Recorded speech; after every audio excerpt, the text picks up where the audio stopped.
try to imagine like wanting something so bad that you can't live without. This morning I'm going to be talking to you about organ and donating tissues. My grandpa Don was a diabetic, and for those of you who aren't familiar with diabetes, it's pretty much a chronic disease that's marked with like high levels of glucose or sugar in your body. But the problem is sometimes when the glucose stays in your body, it can almost act like a poison.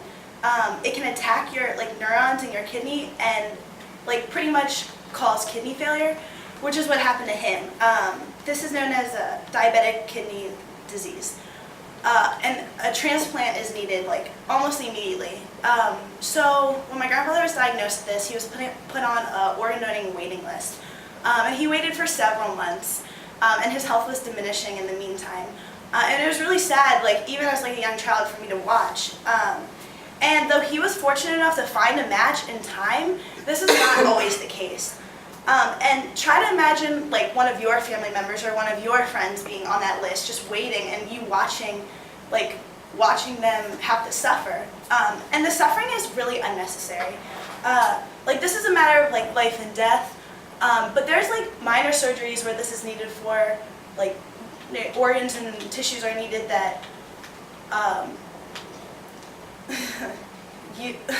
for my ACL surgery, I'm going to need a cadaver, I'm going to use someone else's Achilles tendon to fix my knee.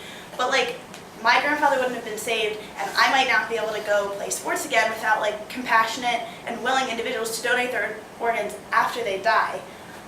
So today I'm going to talk to you about three main points, which is the need for organ donators, reasons why people might not want to do this, and how you can become an organ donator, and finally the outcome of it, how you are not only affecting someone's lives, but the family and the friends and other people around you that you might not even know. The problem with organ donating is the lack of organ donating and the lack of organ donators. There's need for a variety of organs and tissues, but most specifically the heart, the lungs, the liver, the big organs in the body. Each day, 77 people get an organ transplant, which sounds great, but also 19 people die every day from not being able to get a transplant in time.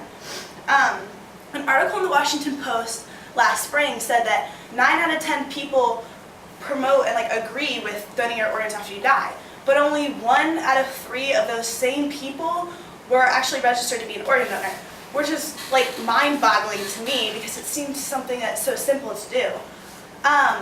More specifically, in an analysis published in this journal called Science, 2 researchers, Eric Johnson and David Goldstein, found that there's dramatic differences from country to country. For example, Austria, Poland, France, they all, Holland, they all have a 99% donation rate, basically. But in the United States, right now our rate is around 28%. While in these countries that's the default answer, you are automatically registered to be an organ donator, and in America we're given a choice. It's you have to actually go out and take the initiative to become an organ donator. I think that it's ridiculous that you have the ability to save lives and your laziness and your lack of initiative is what's preventing us from doing so. So this isn't just a problem nationally, this is a problem in our own backyard. According to the United Network for Organ Donators, there's more than 103,000 people that need life-saving organs, and 2,000 of those people are in Maryland right now, and that's not even considering the DC and Virginia area.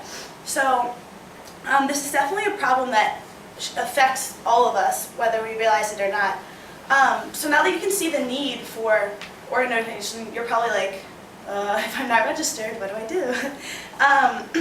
So pretty much you can talk with your family about it, because honestly that's the most important part. If after you die your family and your friends don't know your wishes, how are they supposed to be carried out? As many of you know, when you go to get a driver's license, they ask you if you'd like to be an organ donator. And I know when I got my license and when I got my provisionals off, that was one of the first questions that they asked me. So you really just have to put it on your license. If you don't do that or you haven't gotten a chance to get the MBA, you can go online and fill out a card, carry it with you until the next time you go to the MBA. And this donor card asks you like what organs you would like to be donated. So you have the ability to say, no, I don't want someone to have my heart. Like, and you can specify like what you would like. So it's really silly not to go ahead and do it. Because organ donations, like, they not only benefit the person receiving the organ, but someone's family. There was a story that I read while I was researching, and pretty much one girl, she got in a head-on collision. She was killed instantly. Her heart was given to a Vietnam veteran, and her kidneys were given to a mother of 5. And if you were in a car accident, don't you think that you would like to pay it forward and have the ability to save 2 more lives?